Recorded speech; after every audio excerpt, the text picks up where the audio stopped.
The government has really two priorities: national security and infrastructure. We need to concentrate on those things because we need to be able to get our ships in and out, our trucks up and down the road, our planes in and out. It is critical to where we move forward. We need to be able to cut back on other programs. A lot of them are wasteful. A lot of them are corrupt. We need to make sure that we're putting the money where it needs to go to help small business move forward. I do like it when I'm on the other end of the line and get to hear everybody else speak.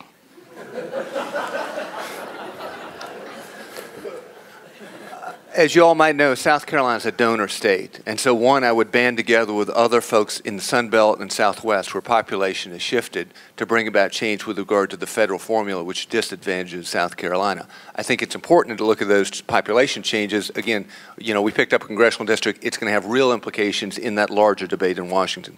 Secondly, I would say I've pushed for the idea of funding priorities in a way that previously wasn't done when I was governor. First change to the Department of Transportation since 1917, when it was first formed, occurred during our governorship.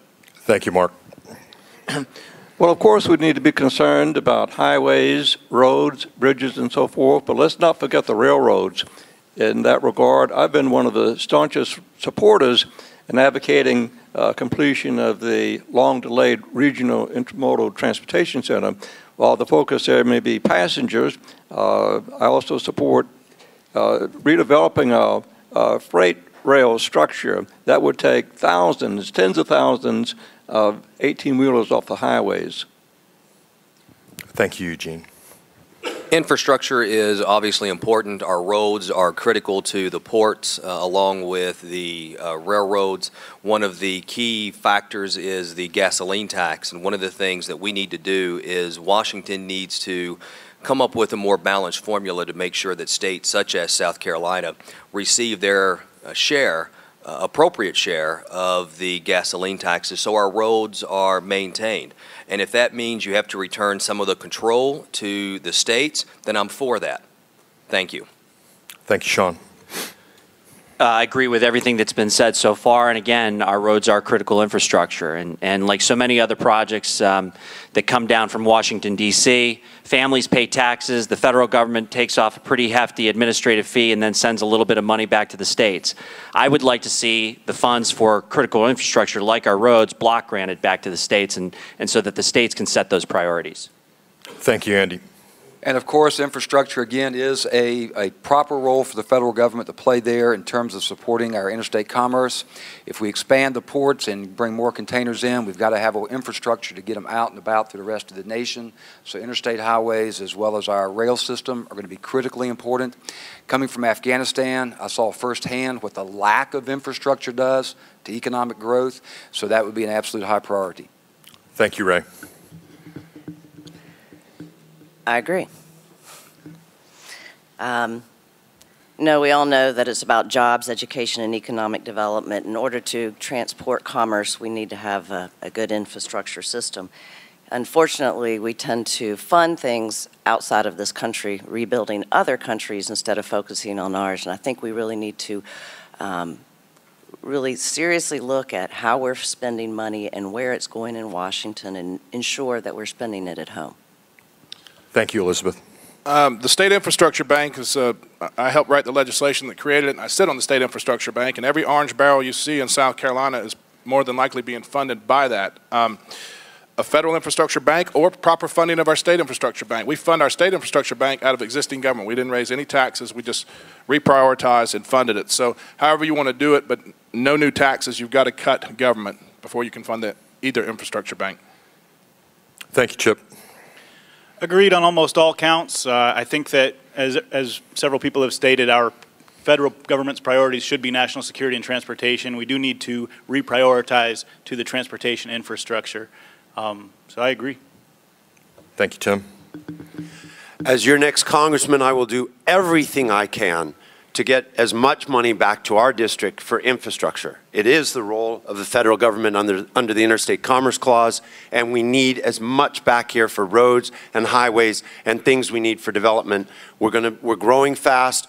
We're having a lot of people retiring here and moving here, and businesses moving here, and we need to keep up with the growth, and I will do everything I can to make that happen and help our district. Thank you, John.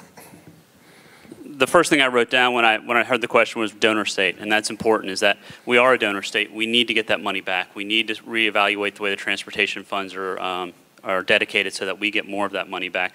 Other thing I would mention is public-private partnerships. Many other states are doing this with their road projects, the ability to build road systems and gain private funding. You know, I'm a free market guy. Infrastructure, the government has a role in giving seed funding for that, but also, you know, we just decided to spend $500 million on a road when we have other projects that are higher priorities to repair, and we didn't do that first. I want to thank the former governor for recognizing the value of my DOT restructuring legislation, which gave us a cabinet-level secretary and objective criteria by which we now build roads. One of the problems we have in the federal government is the money comes in 80 different pots. That needs to be reduced down to 4 pots, and states need to have the flexibility to use those funds as we see best fit. Thank you, Larry. This has been an issue that's been ongoing since the boom on 1998 of the import market and the crunch of the rail system across the United States. I completely support infrastructure development. It is enormous, and one thing I have not heard at this table is the potential for job creation that this has. We need to rebuild our infrastructure. We need to consolidate our funds. We need to prioritize our dollars, and we need to rebuild our infrastructure, especially from the East Coast. And because of the growth of the port, we need to make sure that the infrastructure with the growth of the port in Charleston, South Carolina is solid and is strong, and I will work very hard with your vote in Congress to make sure that that happens. We need to build more of these buses right here in South Carolina. We need to build a power co-generating transportation system. It's been designed by Justin Sutton. It was approved by Governor Engler of Michigan, and we're not building it because of the diesel and polluting fossil fuel industry monopoly that wields way too much billion-dollar corrupt influence on Congress. I will go to Congress, expose that, stop that, and build a system that will put 25 million people to work. Well, I agree with most of what was said. The government, our spending should be based on cost, benefit, and priority. And so it is upon us who go to Congress to work with the state leadership, the other congressmen, and the business community to justify how we're going to ask for money. And it's a success story in South Carolina. It should be something that's upon us, and we should be able to do it.